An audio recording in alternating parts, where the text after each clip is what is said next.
In our previous video, we gave you a glimpse into the incredible miracles of Okomfo Anokye. But today, we're diving even deeper into the amazing deeds he performed in Ashanti. Just like Moses led the Israelites to the Promised Land, Okomfo Anokye guided the Asantes to freedom from the Denchira Kingdom, transforming the Ashanti Kingdom into one of the greatest in Africa. In this video, we'll explore the fascinating story of what actually led to Okomfo Anokye's death, uncovering the plots against him. We'll also showcase the wonderful miracles he performed, which solidify his legacy as the greatest prophet and fetish priest ever, not just in Africa, but perhaps in the entire world. In those days, there was no democracy. Kingdoms were ruled by kings and prophets, or fetish priests, who communicated with the gods and relayed their messages to the people.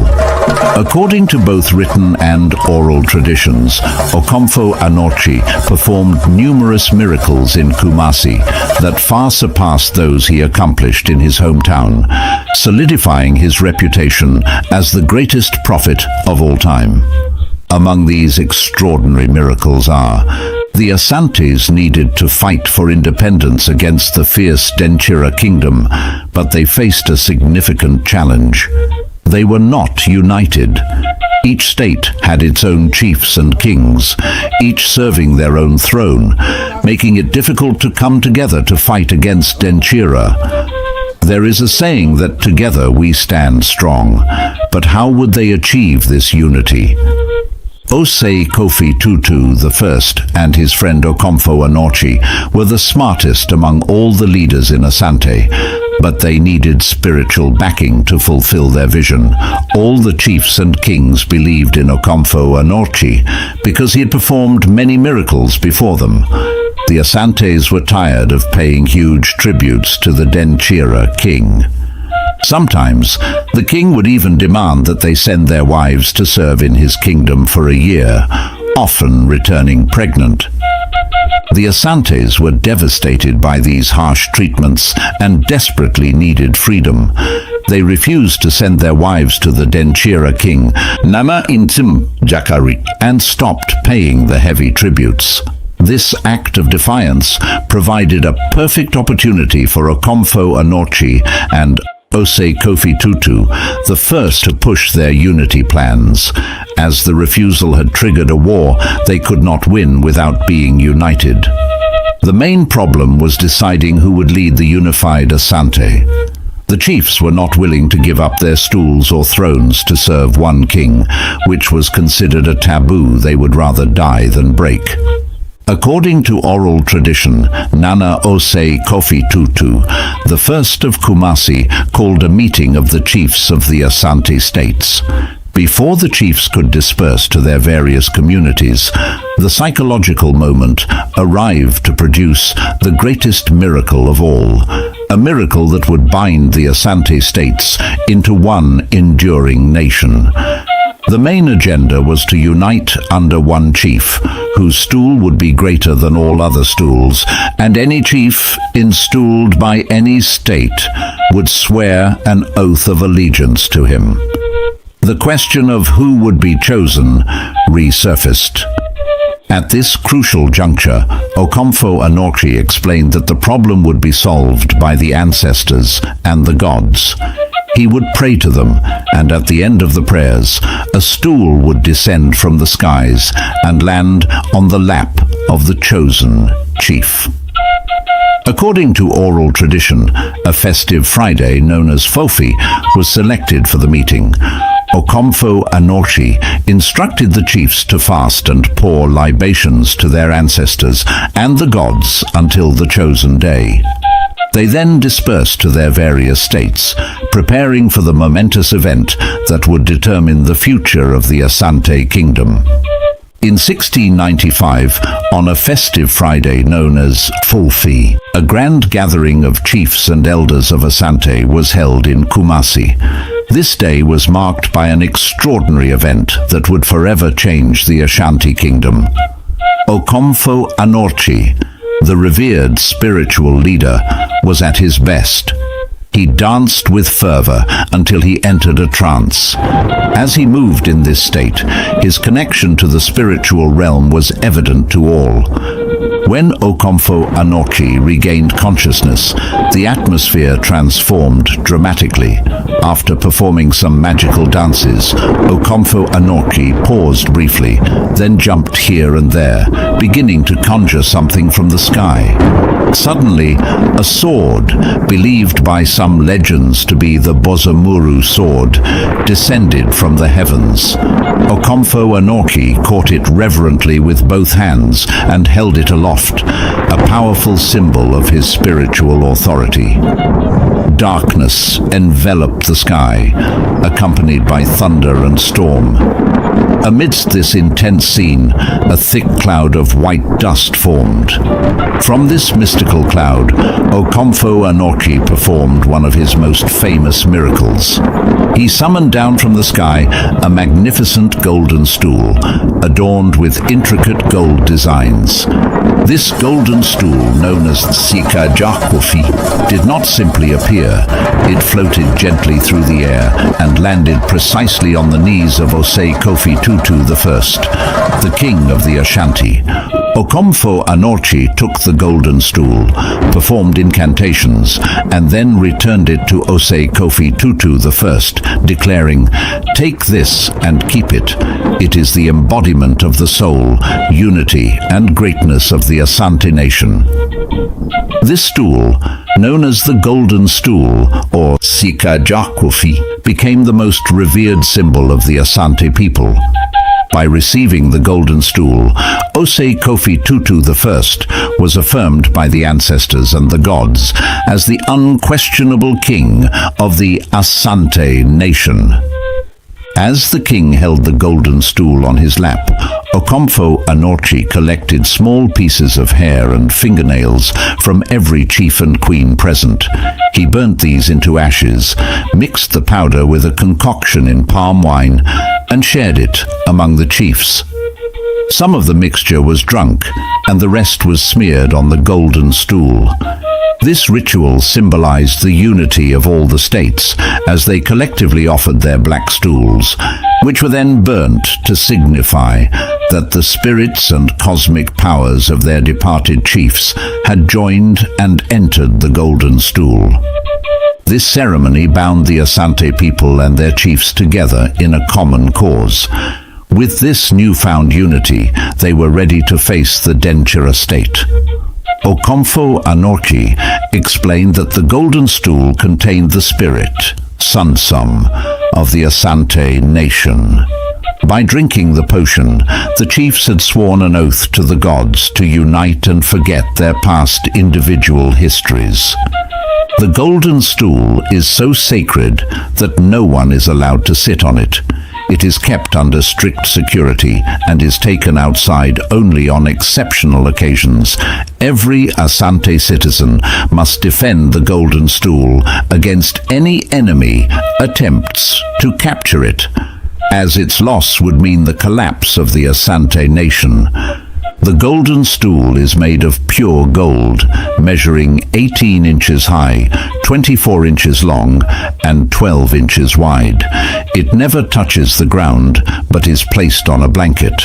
A new Asante king is lowered and raised over the golden stool without touching it, as no one can be a legitimate ruler of the Ashanti Kingdom without it. Nana Osei Kofi Tutu I took an oath of allegiance to the golden stool and to the chiefs, and each chief, in turn, swore allegiance to Nana Osei Kofi Tutu I and to never raise arms against the golden stool. This ceremony marked the beginning of the Asante Kingdom, with Nana Osei Kofi Tutu I as its first king. He led the people from Kwaman to settle in the area where the great meeting was held. This area was named Osei Krom, meaning Osei's state, and later became known as Kumase, after the planting of the famous Kum tree. Just before the start of the Asante and Denchira Wars in 1699, Okomfo Anokye performed one of his most daring miracles.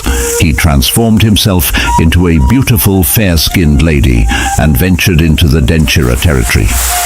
Disguised, he entered the bustling market and captivated the attention of many, eventually being invited into the harem of the Denchira Hine, Nana Ntim Gyakari. Once inside, Okomfo Anokye reverted to his true form and, in a remarkable feat, managed to extract the seed, some say the heart, of the Denchira king. He then returned to Asante with this powerful item to use it for juju, or traditional medicine, against Denchira. In preparation for the impending war, Okomfo Anokye had a special stool crafted in Asante. Entering a deep trance, he began a ritual dance. As he danced, an object descended from the sky, which, when combined with the seed of Ntim Gyakari, was placed into the stool. This stool now held immense spiritual power. Okomfo Anokye, in a state of possession, continued his frenzied dance. In a dramatic moment, he struck the head of a sacrificial human, who then vanished into the stool, further amplifying its mystical energy. This powerful stool was entrusted to Nana Kodua, the chief of Tafo, for safekeeping. Okomfo Anokye's feats during the Asante and Denchira Wars are legendary, showcasing his immense spiritual power and strategic genius. These stories highlight his role in shaping the course of the Ashanti Kingdom's history and his unparalleled reputation as a prophet and warrior. Okomfo Anokye used 77 perforated pots called nkosena to boil war medicine during the Asante and Denchira Wars. Despite the pots having holes, he could miraculously fill them with liquid without any spilling out, demonstrating his mastery over natural elements and his ability to perform miraculous acts that bolstered the morale of the Asante warriors. During the Asante Wars with Denchira, Okomfo Anokye instructed the war general, Amankwatia, to venture into the bush to find a specific spot where he would encounter a large leopard. Following Anokye's instructions, Amankwatia found the leopard and astonishingly brought it back alive, guiding it by its left paw. Okomfo Anokye then used the leopard in his magical rituals, adding to the mystique and power surrounding his actions. In another remarkable episode, during the Asante Wars for liberation from Denchira, Okomfo Anokye and his son Agyapa climbed a tall champion tree. From this vantage point, they could spy on the Denchira Hine, Nana Ntim Gyakari, in his camp. Okomfo Anokye left his footprints imprinted on the tree, a lasting testament to his presence and powers. The Denchira also had a famous priest, Chereche, who matched his magic against Okomfo Anokye's. In one challenge, Anokye tied a knot in an elephant's tusk and sent it to Chereche to untie. Despite his best efforts, Chereche could not undo the knot, showcasing Anokye's superior magical prowess. At a critical moment when the Asante army was suffering reverses and being pressed on all sides by Denchira forces, Okomfo Anokye ordered a swarm of bees to attack the enemy. The Denchira troops fled in panic, falling into the hands of the Asante army and becoming captives. This brilliant use of natural forces demonstrated Anokye's tactical genius and his ability to turn the tide of battle. In another instance, while the Denchira troops were fiercely pursuing the Asante forces on the battlefield, Okomfo Anokye cast a spell that caused total darkness to fall upon the Denchira line. This sudden darkness disoriented the Denchira soldiers, preventing them from finding their way and giving the Asante forces a crucial advantage. During a desperate moment in the Asante and Denchira wars, when the Asante troops were on the brink of despair, Okomfo Anokye used his magic stick to make a forest of oil palm trees spring up between the Asante and Denchira forces. This natural barrier blocked the Denchira's advance and provided the Asante troops with a much-needed respite. In another display of his extraordinary abilities, Okomfo Anokye made a silk cotton tree expand and spread out like a protective wall to intercept enemy bullets during the Asante and Denchira wars. This miraculous act shielded the Asante warriors from harm and turned the tide in their favor. Okomfo Anokye also used his fly whisk, or bodua, to direct bullets fired by the Denchira enemy. He made the bullets veer to his left side and strike a large tree far away in his village near Awula Atimpim. This tree, known as Odame de Abo, tree receiving bullets, still stands today, a living testament to Anokye's power. In a final act of miraculous intervention, during a chaotic moment when the Asante troops were fleeing in all directions and had left the body of a dead war general behind, Okomfo Anokye made the dead body of the war general stand up and join the others in flight. This allowed the body to be brought home for a proper burial, ensuring that the war general received the honor and respect he deserved.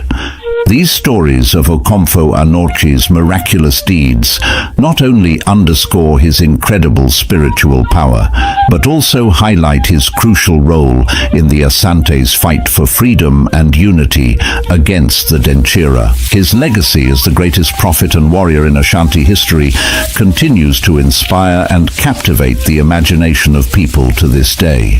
After the Asante and Denchira wars, a significant event involved the king of Drabi, who refused to give presents to Okomfo Anokye, while others did.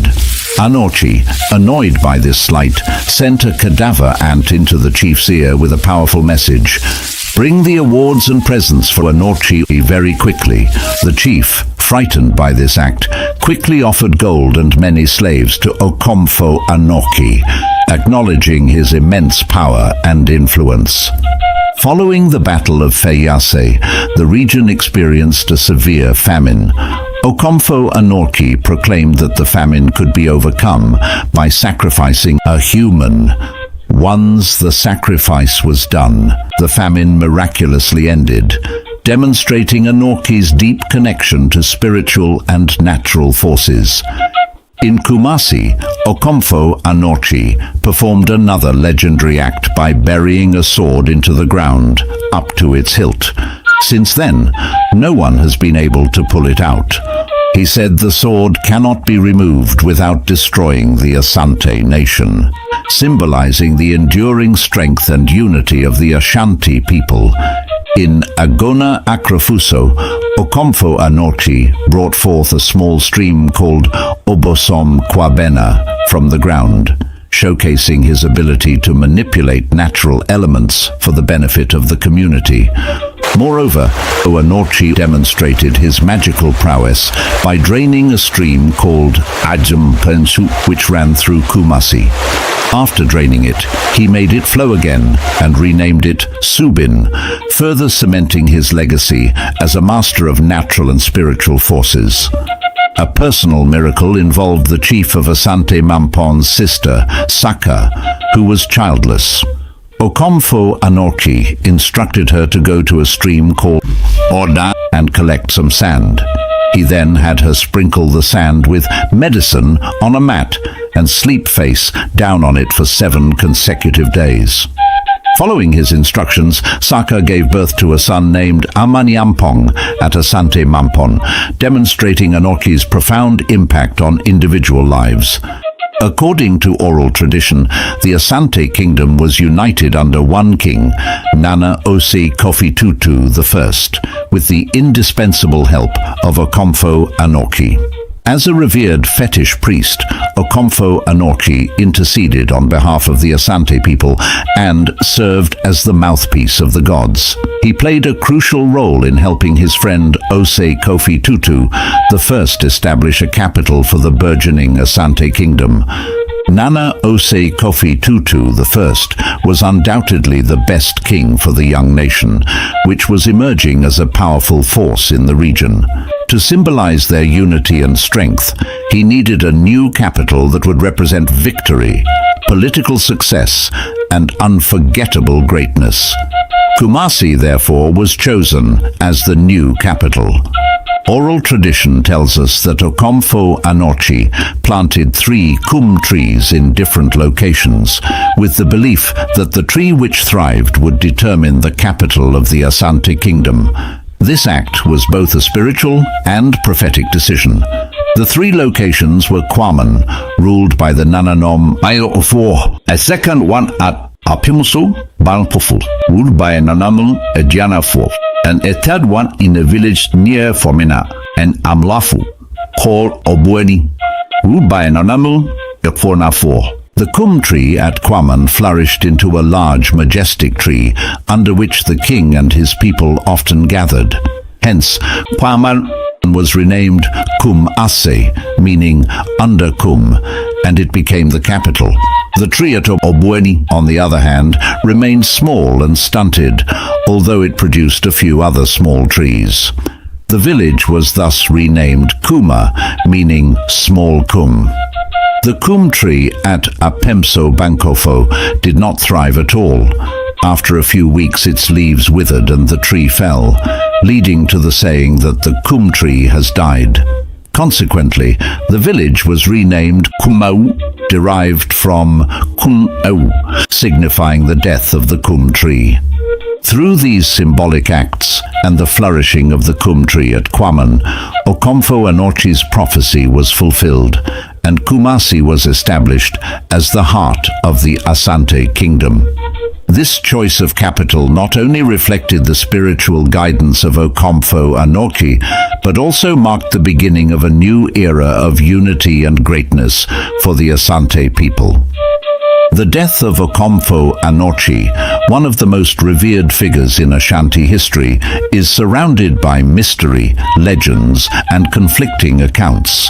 His demise remains a topic of intrigue and speculation, with various stories attempting to explain the circumstances that led to his untimely end. One of the most compelling legends about Okomfo Anokye's death involves his quest to obtain the key to everlasting life.